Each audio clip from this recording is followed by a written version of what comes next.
La Comunidad Apostólica Efesios 2:20 presenta el programa Cátedra Bíblica. Sé que ya conoces bien la historia de la cruz. Un espacio de opinión orientado al análisis serio, crítico y objetivo de las Sagradas Escrituras, a fin de contribuir como herramienta eficaz en la formación y edificación del cuerpo de Cristo. Cátedra Bíblica, con la moderación de la hermana Isabel Palacios y el pastor Henry Contreras, por tu emisora Bendición 92.7 FM. Cátedra Bíblica.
Muy buenos días, sean bienvenidos una vez más a este su espacio radial Bendición 92.7 FM y su programa Cátedra Bíblica. Saludos a toda esta gente maravillosa, linda, hermosa, que nos sintonizan cada mañana y sobre todo pues a los hermanos de la fe.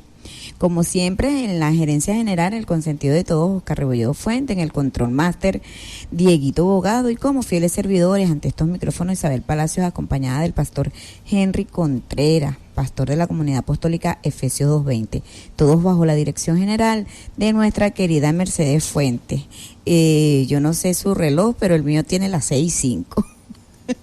Este problema todo el tiempo con el teléfono. Bueno, hoy 5 de septiembre del 2014, Cátedra Bíblica llega a ustedes gracias a Comunidad Apostólica Efesios 2:20. Como todos sabemos, Cátedra Bíblica tiene como objetivo el análisis serio, crítico y sencillo de las Sagradas Escrituras, recordándoles que para la mensajería de texto tenemos el 0412-636-9658 y para que usted pueda llamar e interactuar con nosotros tenemos el 0239-992-5655. Así que esperamos pues que hoy se activen tempranito para los que han venido siguiendo este estudio tan candente, tan jugoso. Le recomendamos, pues, como dice el pastor, que tome su papel, su cuaderno, su lápiz, su compendio, todo ese arsenal que usted tenga ahí bíblico para que nos acompañen esta mañana. Amén. Buenos días, pastor, que el Señor le bendiga.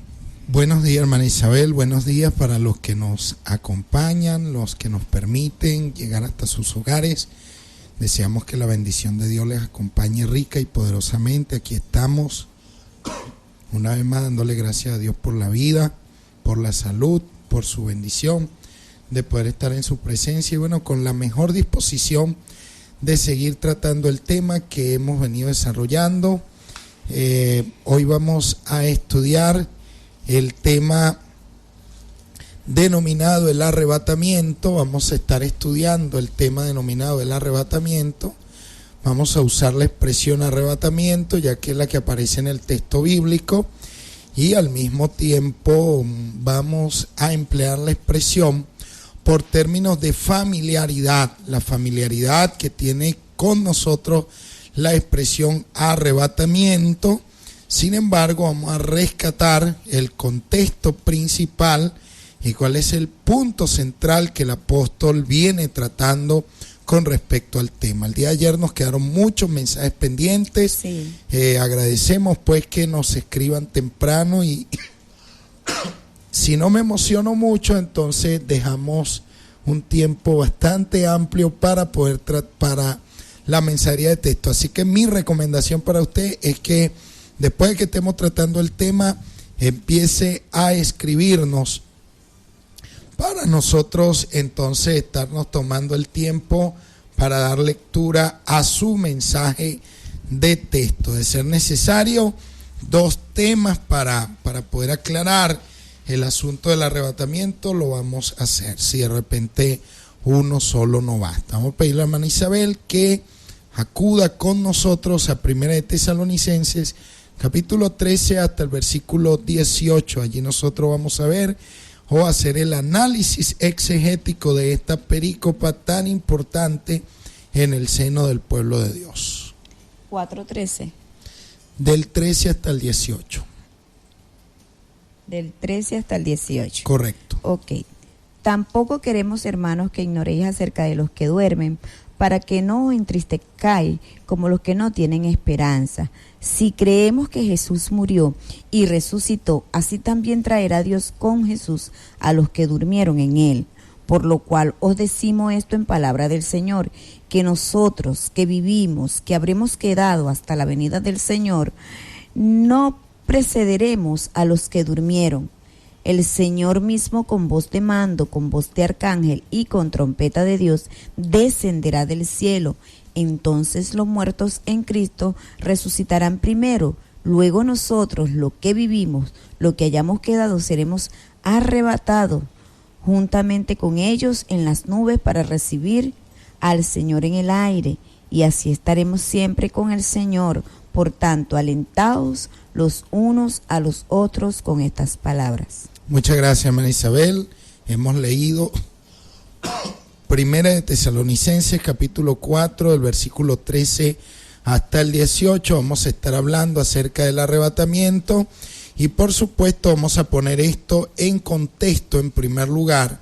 Vamos a poner esto en contexto. Este es un nuevo tema dentro de la carta que el apóstol viene tratando después de habernos presentado en el capítulo 4, en sus primeros versículos, elementos parenéticos de exhortación basado en tradiciones y enseñanzas que ya había dado el apóstol allí en la comunidad de Tesalónica. Ahora él va a pasar a tratar el tema de la esperanza. Ahora el apóstol Pablo quiere atacar un problema en el seno de la comunidad de Tesalónica y es el problema de la tristeza, Esa tristeza está ocasionada por los cristianos que han muerto.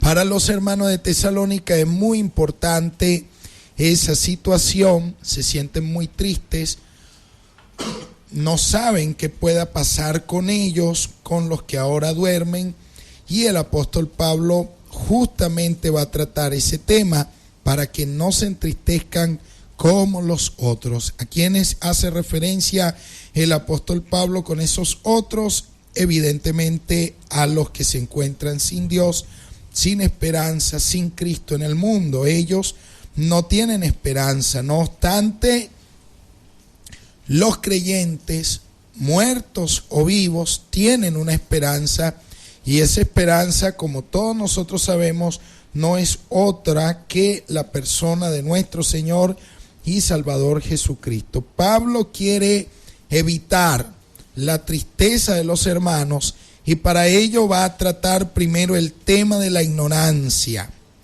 No queremos que ignoren qué va a suceder con los que duermen.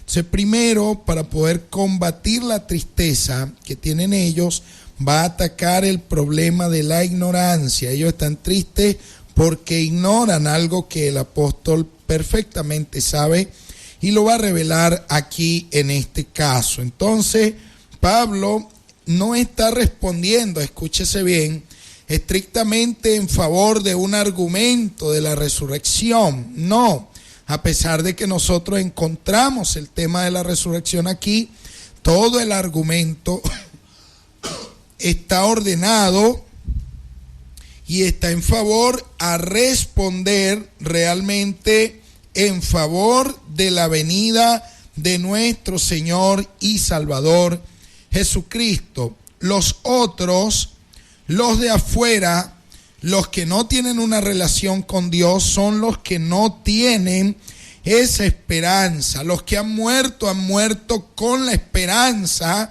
de la venida de nuestro Salvador Jesucristo, y los que están vivos en aquel momento también tienen la misma esperanza. El apóstol Pablo nos permite ver esto cuando dice: luego nosotros, los que vivimos, los que hayamos quedado hasta la venida del Señor Jesucristo. Él tiene esa esperanza. Los que han muerto murieron con esa esperanza.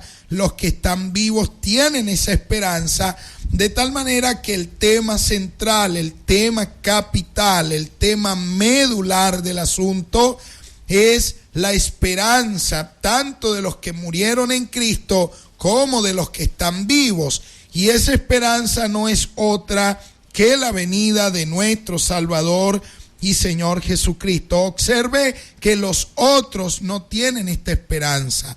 Los otros pueden tener sueños, pueden tener utopía, pueden tener ilusiones, pero los otros no tienen una esperanza viva. Es el pueblo cristiano el que tiene una esperanza viva, y esa esperanza se concreta con la venida gloriosa de nuestro Señor, de nuestro soberano y Salvador Jesucristo. De tal manera que estos son los elementos que el apóstol va a venir tratando. El argumento entonces se esgrime en favor de la parusía, de la venida de nuestro Señor y Salvador Jesucristo. Ahora, en la medida que tengamos tiempo, vamos a ver la palabra parusía acompañada de apentesis, y son términos técnicos para describir el arribo y bienvenida que se le da a un soberano. No son para describir la ida, sino el arribo, es decir, la llegada y la bienvenida que debían darle los ciudadanos a un soberano, no para describir la marcha. Y es aquí donde nosotros tenemos que ir prestando atención a fin de no perdernos en tantas interpretaciones de este pasaje como a menudo se han venido dando. Entonces, el apóstol está destacando este tema de la esperanza. La esperanza está en Cristo. ¿Y por qué está en Cristo? Fíjese usted, aquí estamos frente a un tema, y es el tema de los que han muerto con esa esperanza viva, y el tema de los que vivos esperan al Señor. De tal manera que los que murieron esperándolo, y los que ahora vivimos esperándolo. Así Jesús se convierte en esperanza tanto para los vivos como para los muertos. Ahora, fíjese que la muerte es separación, ruptura, establece una barrera, rompe la comunión, rompió la comunión con ellos, entre los vivos y los muertos, y eso generó tristeza a ellos.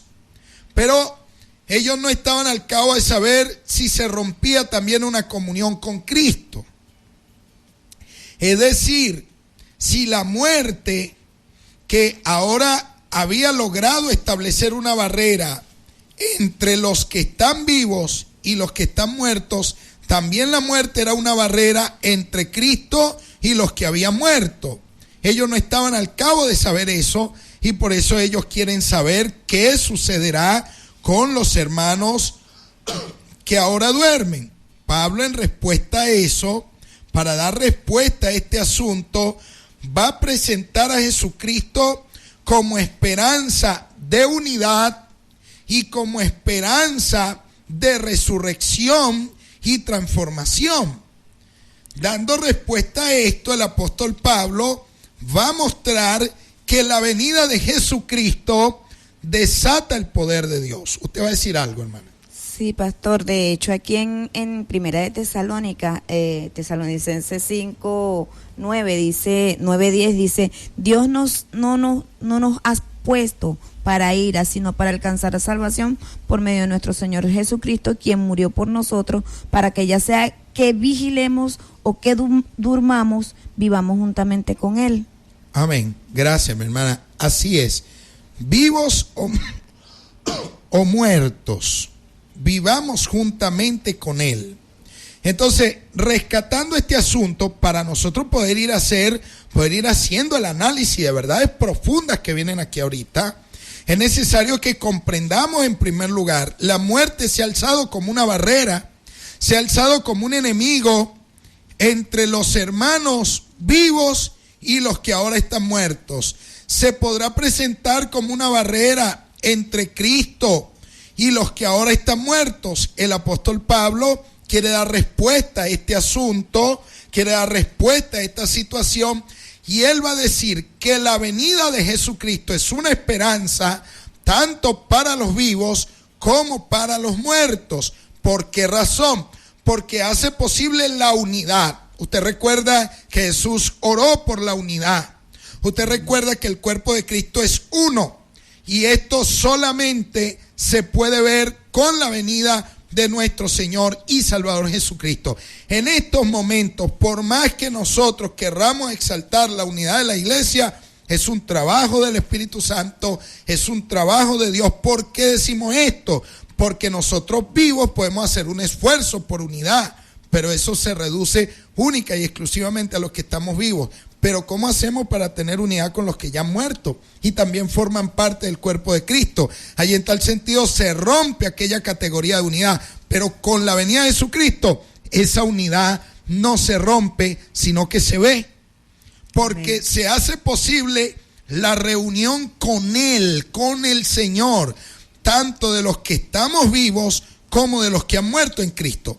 Entonces, observe que la venida de Jesucristo aquí va a ser esperanza de unidad, de comunión, de ser uno con Él, y al mismo tiempo va a ser victoria sobre la muerte, porque la Biblia dice que el último enemigo de todos que será destruido es la muerte. Mire usted cómo la venida de nuestro Señor Jesucristo marca la derrota final sobre la muerte de aquellos que estamos en Cristo, y marca el paso hacia nuestra transformación definitiva, de tal manera que es lo primero que nosotros debemos destacar aquí. Esta esperanza, esta venida de Jesucristo hace posible la unidad del cuerpo de Cristo, es victoria sobre la muerte, hace posible nuestro cambio, nuestra transformación.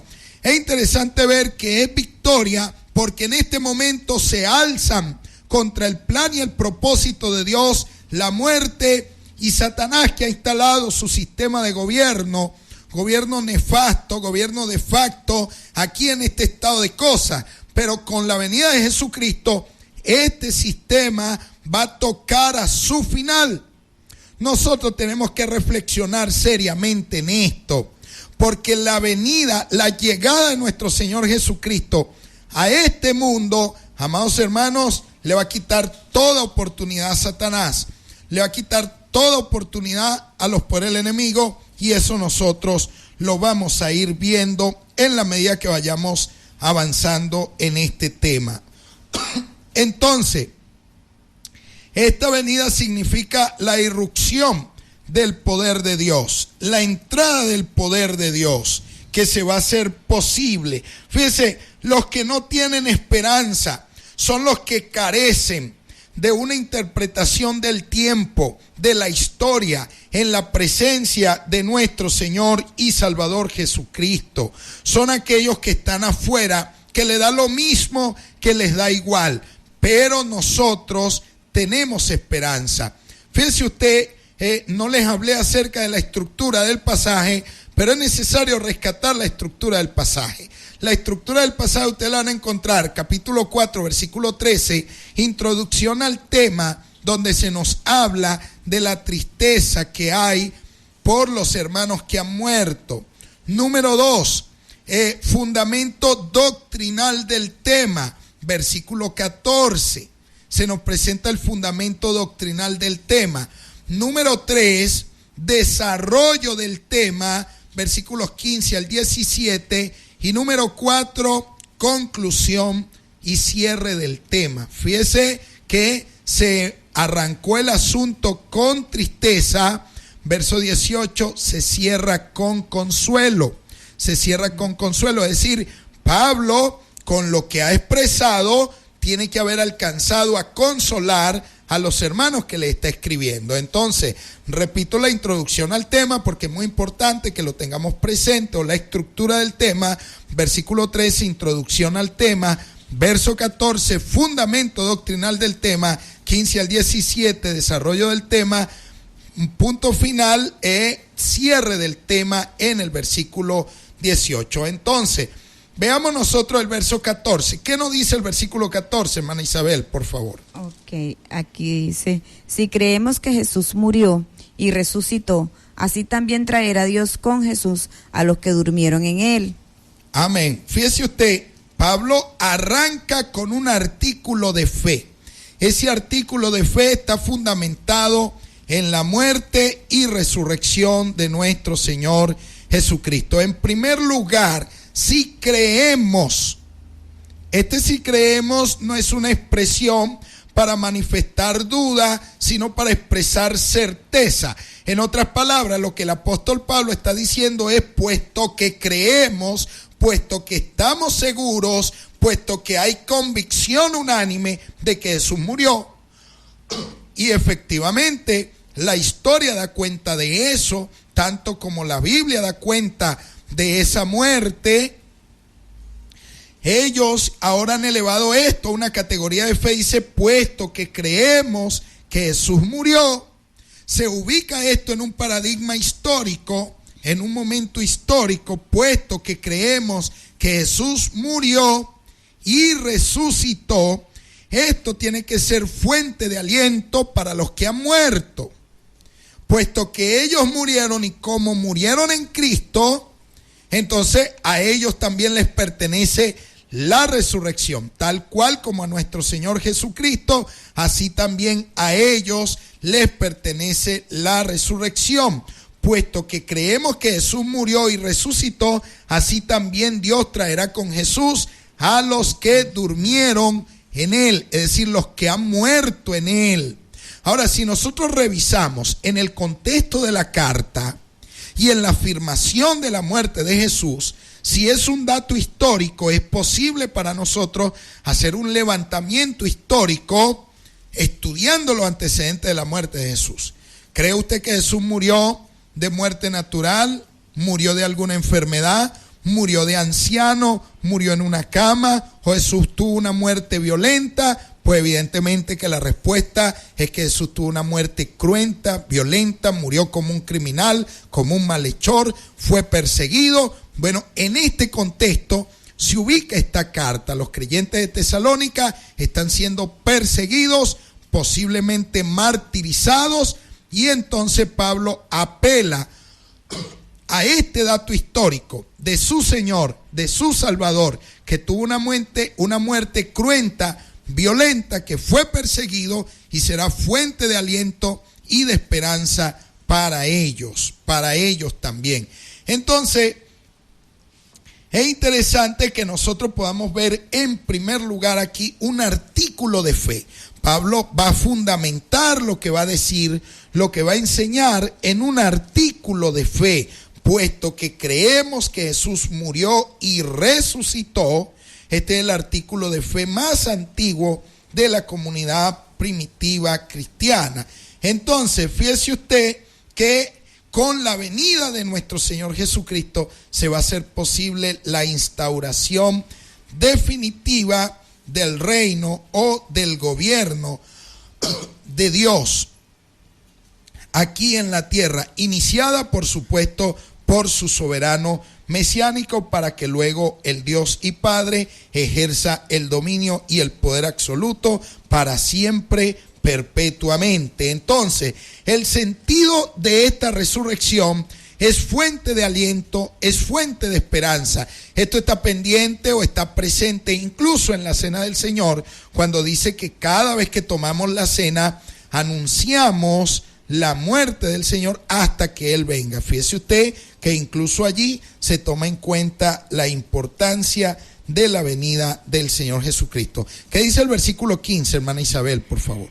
Por lo cual os decimos esto en palabra del Señor, que nosotros que vivimos, que habremos quedado hasta la venida del Señor, no precederemos a los que durmieron.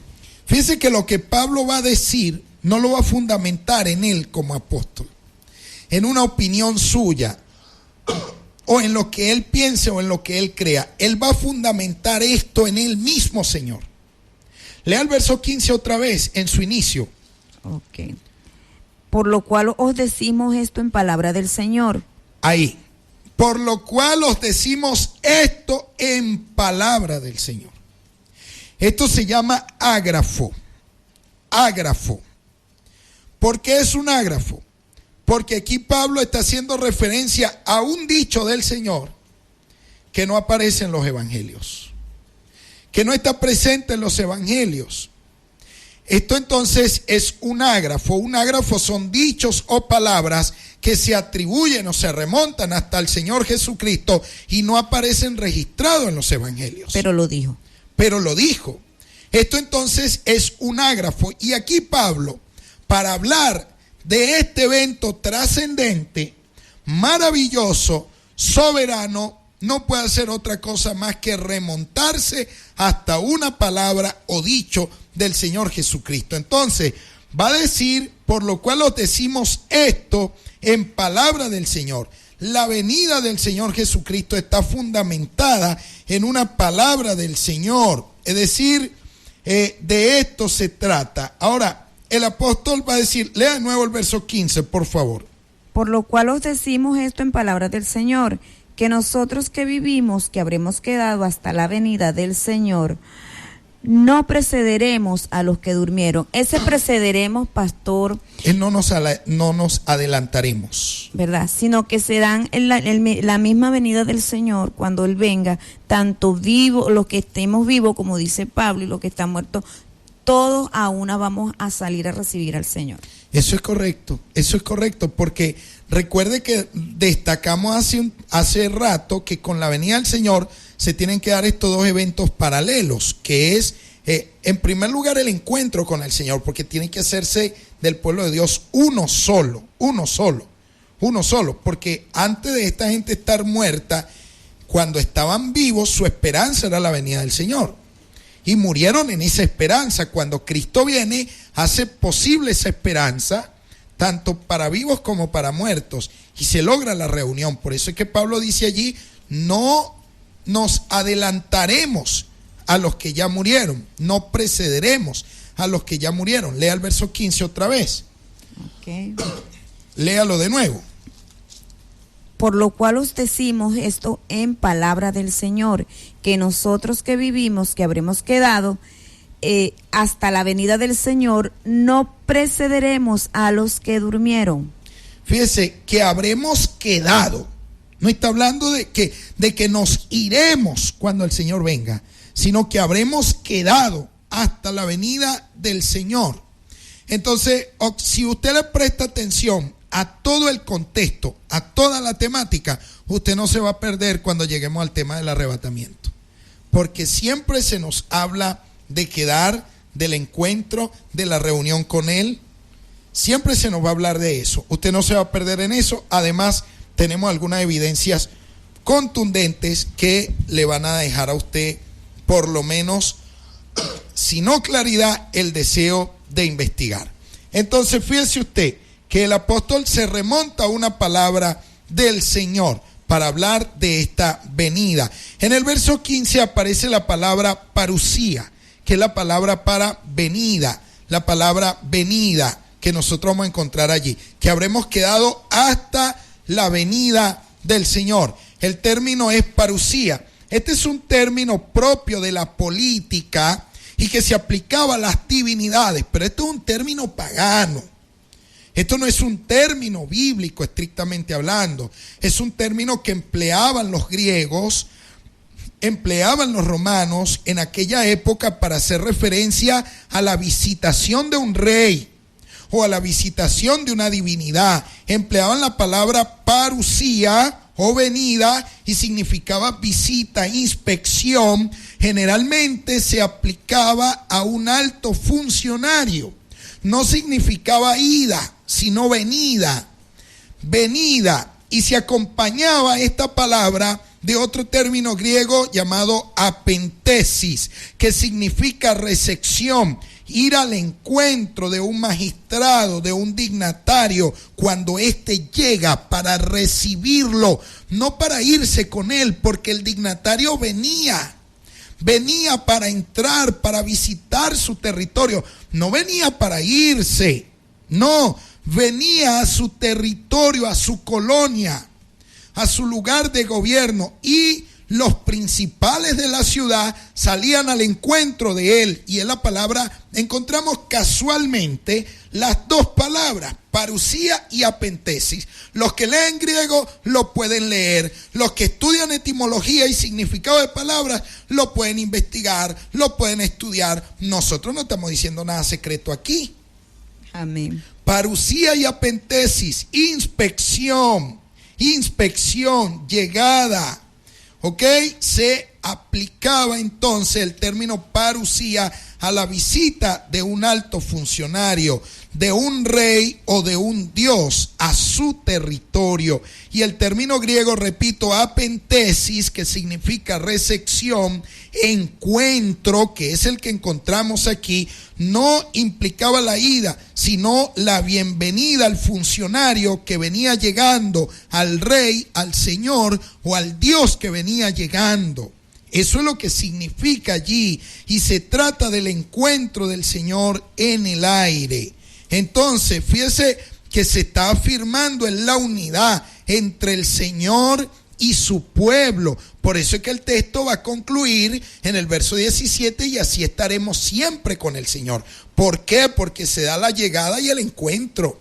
Parusía y apentesis. Ninguna de las dos palabras significaba ida. ¿De dónde saca usted el concepto de ida? Si ninguna de las dos palabras implicaba ida, marcha o retirarse, sino que implicaba llegada, recepción, bienvenida, y lo que estaban hablando era del arribo de un dios o de un rey a su territorio. Nosotros debemos comprender eso, porque aquí en ninguna parte del texto ni del contexto se habla de una retirada, de una marcha, de una ida. No supone eso el texto. Amados hermanos, nuestro conflicto no es tanto con el texto, nuestro conflicto es con lo que nos enseñaron. Es con eso que nosotros estamos chocando. Es con eso que estamos siendo confrontados. Es con lo que te enseñaron, no con el texto. Ahí tú tienes la oportunidad de buscar un diccionario bíblico, de buscar el significado de las palabras. Cuando parusía significó ida o cuando apentesis significó otra cosa. Nosotros tenemos que revisar eso seriamente. De allí el llamado y la importancia a poder revisar con seriedad la Escritura. Bien, vamos a seguir nosotros ahondando todavía más en este asunto.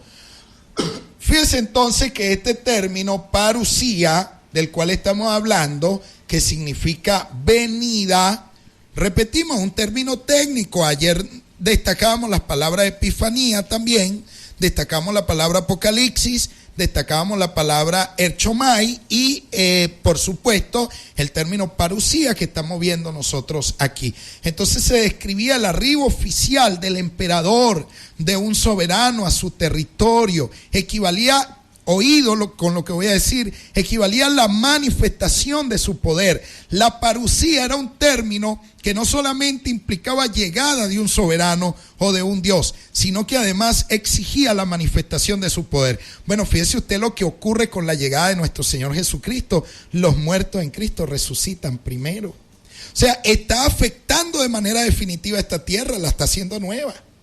La está haciendo nueva, pues esta tierra es vieja por la muerte. Esta tierra está completamente obsoleta porque este sistema lo gobierna el enemigo. Pero fíjense que con la llegada de Jesús como soberano va a destronar, quitar el imperio del diablo completamente, su sistema que ha instalado. Fíjense, parusía significa no solamente llegada, sino manifestación de poder. El soberano tenía que manifestar su poder. Aquel Dios tenía que manifestar su poder con su llegada. Fíjense que aquí con el arribo de Jesús a esta tierra, amados hermanos, se manifiesta el poder de Dios. Se manifiesta definitivamente sobre el poder de la muerte. Para los que estamos en Cristo Jesús y han muerto en esa esperanza, se manifiesta ese poder sobre vivos y muertos, porque los muertos resucitan y los que estemos vivos seremos transformados. Entonces, aquí nosotros vamos destacando realmente el significado de la palabra parusía. Jesús llegando a su territorio desata su poder, su autoridad, su potencia benefactora, empieza a confrontar los poderes de Satanás que se han instalado en este mundo y que han traído muerte y dolor, angustia y persecución, separación sobre el pueblo de Dios. Bueno, semejante epifanía, semejante apocalipsis, semejante parusía, amados hermanos, es propia de nuestro Señor y Salvador Jesucristo. Los que nos siguen por radio tienen la ocasión de ver que con la llegada del Hijo del Hombre el sol se oscurece, la luna no da su resplandor, las estrellas son arrancadas, sacudidas de su lugar. Amados hermanos, obviamente es el arribo del soberano a este mundo, a esta tierra. Nosotros debemos tomar en cuenta esto y tomarlo con seriedad. ¿Por qué? Porque Él está llegando para inaugurar su reino mesiánico, glorioso, esplendoroso, y de eso da cuenta las Escrituras. De ello dan cuenta las Escrituras y nosotros debemos prestarle pues mucha atención a este asunto. No vamos a ir todavía a la mensajería de texto porque no quiero perder el hilo temático todavía, pero dentro de poco le vamos a dar paso a la mensajería de texto. ¿Qué dice el verso 16 que nosotros estamos viendo? Entonces fíjense que la palabra parusía no solamente significa llegada, sino manifestación de poder. ¿Y dónde se va a manifestar ese poder? Aquí en la tierra, porque la oración de Jesús es: hágase tu voluntad aquí en la tierra como en el cielo. Venga a nosotros tu reino. Y eso se va a hacer posible con la llegada del soberano mesiánico. ¿Qué dice el verso 16? El Señor mismo con voz de mando, con voz de arcángel y con trompeta de Dios descenderá del cielo. Ay, ay, ay. Ahí, hermana, por favor, yo quiero que usted haga una pausa ahí, porque aquí es donde la cosa se pone buena. Aquellos hermanos que tienen el sueño peregrino de irse al cielo, mire usted lo que dice. Ojo, no lo dice el pastor Henry, porque muchos escriben diciendo usted dijo. Pero fíjese, no es lo que yo diga. Lo que yo diga aquí no importa. Es lo que diga la Escritura. El Señor mismo. ¿Cómo es el asunto, hermana? Léalo, por favor. El Señor mismo, con voz de mando, con voz de arcángel y con trompeta de Dios, descenderá del cielo. Entonces los muertos en Cristo resucitarán primero. Amén. Fíjese usted, el Señor. ¿Quién es el que viene? El Señor. No es el carpintero, no es el cordero, no, es el Señor. Es el Rey, el que descenderá del cielo. Ustedes recuerdan lo que dice Hebreos capítulo 9, versículo 27 al 28, para los que sueñan con una tercera venida de nuestro Señor Jesucristo. Bueno, les voy a regalar este versículo, pues. Arránquenlo de la Biblia, escríbanse otra, inventen lo que ustedes quieran, pero aquí tienen estos dos versículos, pues. Así como cada persona está destinada a morir una sola vez y después vendrá el juicio, así también Cristo murió en sacrificio una sola vez y para siempre, a fin de quitar los pecados de muchas personas. Cristo volverá otra vez, por segunda vez, pues, no para ocuparse de nuestros pecados, sino para traer salvación a todos los que esperan con anhelo su venida. ¿En qué momento es que el Señor va a traer salvación? En el momento de su venida, a todos los que anhelan su venida. Fíjense, volverá por segunda vez. No dice allí por tercera vez, sino que volverá por segunda vez. ¿Cómo hacemos con este versículo, hermano o hermana, que usted piensa y cree en una tercera venida? Pero fíjese usted que es este Señor, el Señor mismo, el que descenderá. ¿Qué significa la palabra descender, hermana Isabel? Bajar. Bajar, descender. Mire lo que significa la palabra descender. Bajar. ¿Descenderá de dónde, hermana? Del cielo. Del cielo. Fíjese que es Jesús quien va a bajar del cielo. Vamos a ir a la Biblia rapidito, por favor, porque el tiempo corre aquí y esto es oro. Fíjense lo que va, anoten estos textos. Anote Hechos capítulo 3 versículo 21. Fíjese usted lo que vamos a ir viendo aquí para que nosotros nos quede algo bien claro. Bien claro. Hechos capítulo 3 versículo 21, por favor. ¿Qué dice allí? A este ciertamente es necesario que el cielo reciba hasta los tiempos de la restauración de todas las cosas, de que habló Dios por boca de sus santos profetas, que ha sido desde tiempo antiguo. Es decir, que cuando el cielo retiene a Jesús hasta el tiempo de la restauración de todas las cosas, el cielo, en ese momento entonces Él va a bajar cuando llegue el tiempo de la restauración de todas las cosas. Pero fíjese que Él es el que se encuentra en el cielo, no que la iglesia va a ir al cielo. Algo bien interesante aquí para los que nos siguen por radio y piensan todavía hasta el día de hoy que la iglesia va para el cielo, es que para los judíos hay varios cielos. Y esto es lo que no se toma en cuenta. Hay varios cielos. Se habla del primer cielo, segundo cielo y tercer cielo.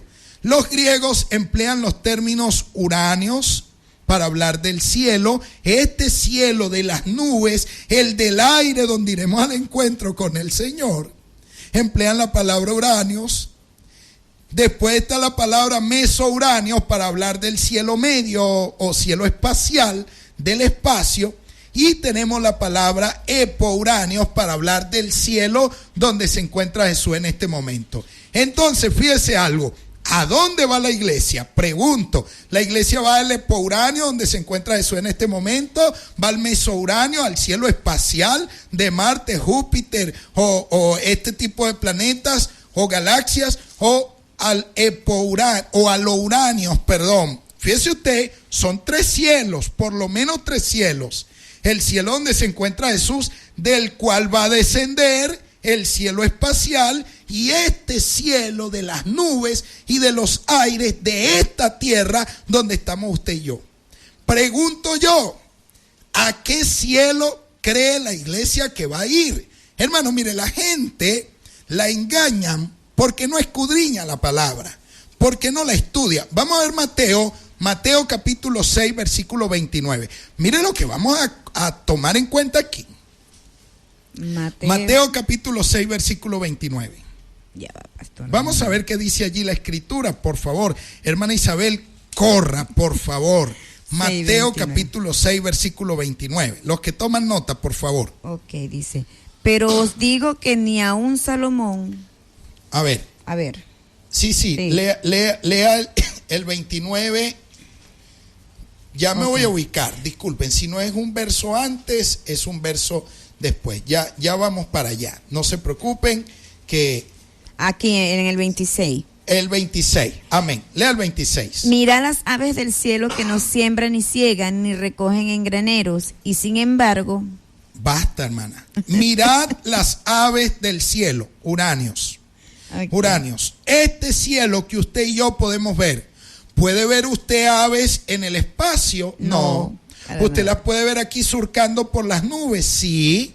Mirad las aves del cielo. Obviamente eso está hablando de un cielo observable a nuestros ojos, a nuestra vista. A este cielo llega Jesús y a este cielo se encuentra la iglesia con él. Vamos a ver Apocalipsis 1:7, por favor. Corran conmigo en el texto para que después vean que hay base y fundamento bíblico para esto. 1:7. Ajá, vamos a ver qué dice. Dice, he aquí que viene con las nubes, todo ojo lo verá, Ajá. y los que los traspasaron y todos los linajes de la tierra se lamentarán por causa de él. Fíjense que todo el contexto de este cielo se ubica en la tierra. Y todo ojo lo verá, al igual que Mateo 6:26. Mirad las aves del cielo. Se está llamando a observar algo que se puede ver, tanto en Apocalipsis 1:7 como aquí en Mateo 6:26. Ahora permítame decirle algo que, mire, vamos a comparar esto. Vamos a ver Efesios capítulo 2, versículo 2, por favor. Mire, esto es bien importante lo que vamos a ver aquí y espero que usted lo entienda. Efesios capítulo 2, versículo 2. Ok, dice, en los cuales anduvisteis en otro tiempo, siguiendo la corriente de este mundo conforme al príncipe de la potestad del aire. ¿El príncipe de la potestad de qué? Del aire. Del aire. ¿A quién aplica esta palabra, hermana? A Satanás. A Satanás.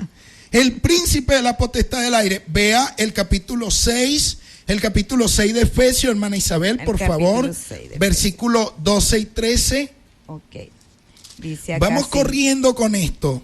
12 y 13 dice, porque no tenemos lucha contra sangre ni carne, sino contra principados, contra potestades, contra los gobernadores de las tinieblas de este mundo, contra huestes espirituales de maldad en las regiones celestes. ¿Dónde es que se encuentra Satanás ahorita? En las regiones celestes. ¿No es el príncipe de la potestad del aire? Pregunto, sí. ¿En qué región celeste se encuentra Satanás? ¿Se encontrará acaso en el trono de Dios? La respuesta es no. ¿Se encontrará en el cielo espacial? La respuesta es no. Aquí en este sistema de la tierra, se da cuenta que se encuentra ejerciendo potestades del aire. Bueno, lea 1 Tesalonicenses 4:17 para que usted entienda por qué se tiene que llevar a cabo este encuentro con el Señor en el aire. Vamos a entenderlo, vamos a entender la Biblia, por favor.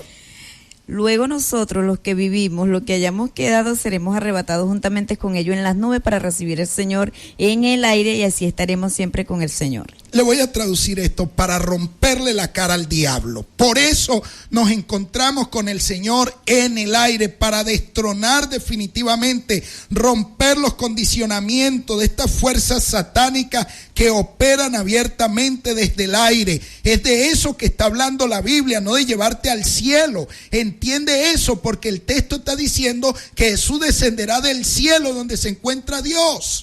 Hay 3 cielos, amado hermano. Ninguna parte de la Biblia dice que usted será llevado al cielo donde se encuentra Dios. Hay 3 cielos y el texto es bien claro. Cuando habla del aire, donde se encuentra Satanás, el príncipe de la potestad del aire, él tiene que perder su hegemonía, su poder. Y eso lo va a perder en el momento en que Cristo arribe a esta tierra. Amén. En el momento en que Cristo arribe a esta tierra. Vamos a ver Efesios capítulo 4, versículo 10, por favor, para que usted pueda comprender algo bien importante. Efesios capítulo 4, versículo 10. Yo no sé para qué cielo es que va a ir la iglesia.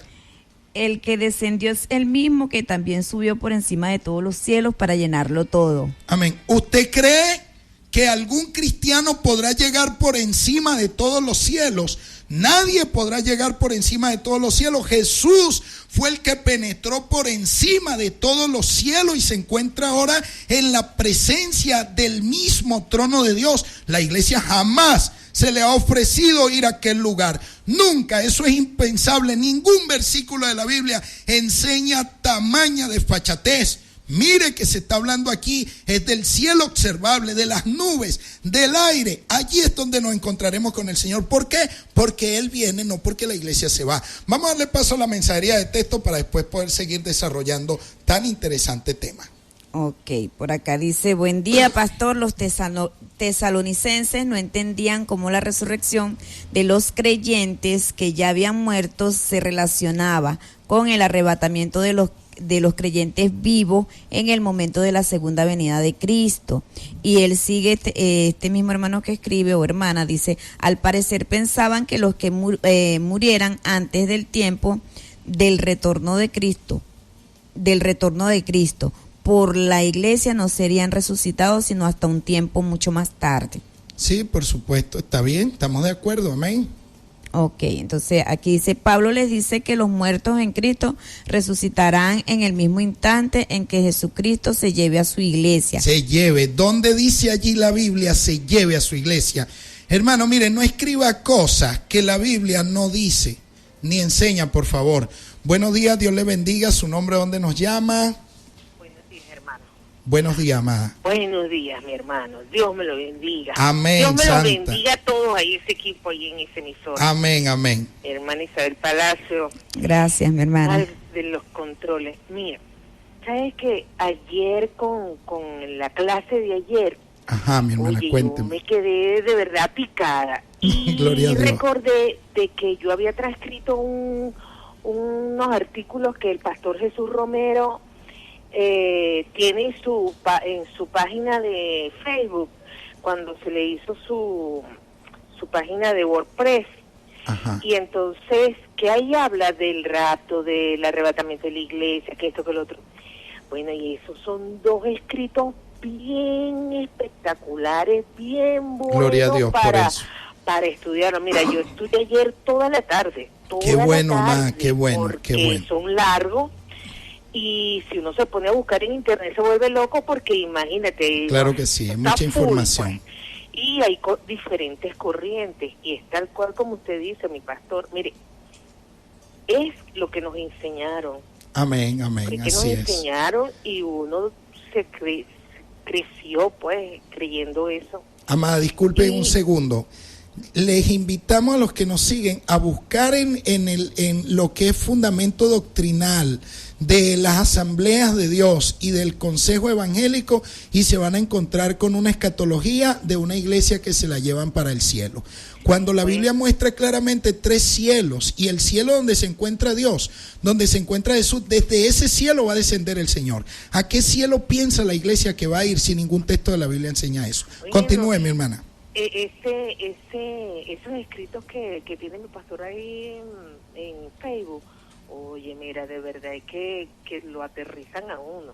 Claro, yo sí me lo imaginaba, pero no estaba segura, porque yo no soy exégeta, pues, ustedes son los que son maestros, pues, y uno es común y corriente. Amén. Pero, oye, eso es tremenda ayuda. O sea, yo estaba esperando el programa hoy, ansiosa, en el sentido de que a ver si aprendí, pues, y sí, es tal cual como usted lo dice, mi pastor, así es, gloria a Dios por esta emisora. Yo le doy gloria a Dios todos los días por la emisora. Amén, porque, amada. oye, qué bueno, ojalá que así como hay exégetas, hay maestros, hubiese una sección de homilética, de hermenéutica, y eso en la emisora, para que uno aprendiera más, porque es cuestión de ignorancia, hermano. Así es. Es ignorancia, no es mala fe. No. Lo que nos enseñaron y nos lo enseñaron mal. Y a medida que va avanzando la historia, se está especializando todo y la gente tiene más revelación y Dios se ve la obligación de poner gente como ustedes, pues, comunes y corrientes, pero con revelación de Dios, en un programa para que nosotros nos eduquemos. Amén. Es cuestión de eso. Dios me los bendiga y me los cuide. Gracias, amada. Y gracias por esa clase, mi hermano.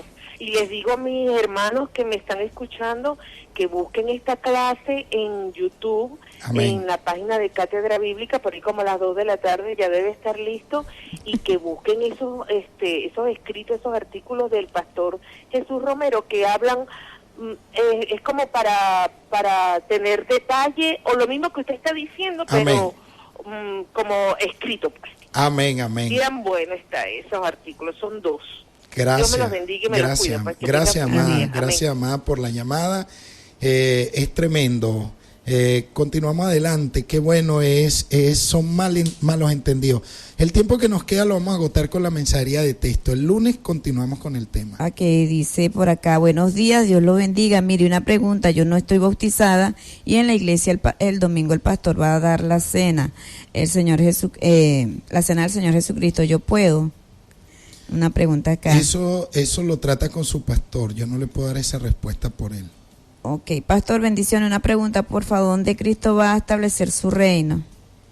En la tierra. Ok, amado, estaremos en la presencia del Señor después del levantamiento de los muertos y los que estén en total santidad cuando llegue el arrebatamiento. Claro que sí, ahí lo dice el texto, estaremos siempre con el Señor, ahí no hay problema alguno. Por acá dice... El asunto es que no vamos al cielo. Dios le bendiga, pastor. Entonces nosotros los de Cristo vamos a ver la gran tribulación. ¿A dónde estaremos, su hermano César? Amado hermano, seremos guardados de la hora de la prueba que va a venir sobre el mundo entero. Eso es lo que enseña la Biblia, Apocalipsis 3:10, y eso es fuente de aliento y esperanza para nosotros. No importa el lugar, lo importante es que seamos guardados. Amén. Después de la venida de Cristo, ¿dónde va a vivir los resucitados y transformados? ¿Cuál será su morada final? Gracias. Estamos viendo aquí claramente que nuestro destino es la tierra. Amén. Bueno, pastor, independientemente de que se llame cielo nuevo y tierra nueva, nuestro destino es la tierra.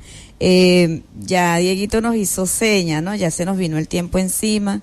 De verdad, le pedimos disculpas a los hermanos que no le hemos podido terminar de leer los mensajes. Y listo. Y porque de verdad que se abarrotó la mensajería de texto.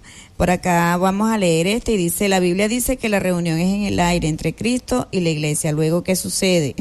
Bueno, llega a establecer el reino. Cristo viene, todo el texto está hablando de la venida, no de la ida. Buenos días, hermanos, por favor, repita la cita de Hebreos 9. Hebreos 9, 27 al 28. Qué lástima que los pastores no hablen de estos temas. Le doy a Dios gracias por usted y por su enseñanza. En Mari. Amén, gracias, amada hermana. Saludos y bendiciones. Me llegaron unos mensajes de texto a mi teléfono también. No nos da tiempo de poderlos leer. El próximo lunes los voy a leer porque están en mi teléfono. Bueno, es mi deseo que tengan un feliz fin de semana y que escudriñen acerca del tema. Bendiciones. Ok, bueno, estuvimos laborando para ustedes en la gerencia Oscar Rebolledo Fuente, en los controles Dieguito Bogado y en los micrófonos sus servidores Isabel Palacio y Henry Contreras, pastor de la Comunidad Apostólica Efesios 2:20. Todos bajo la dirección general de nuestra querida Mercedes Fuente. Se les quiere, chao, chao, hasta el lunes.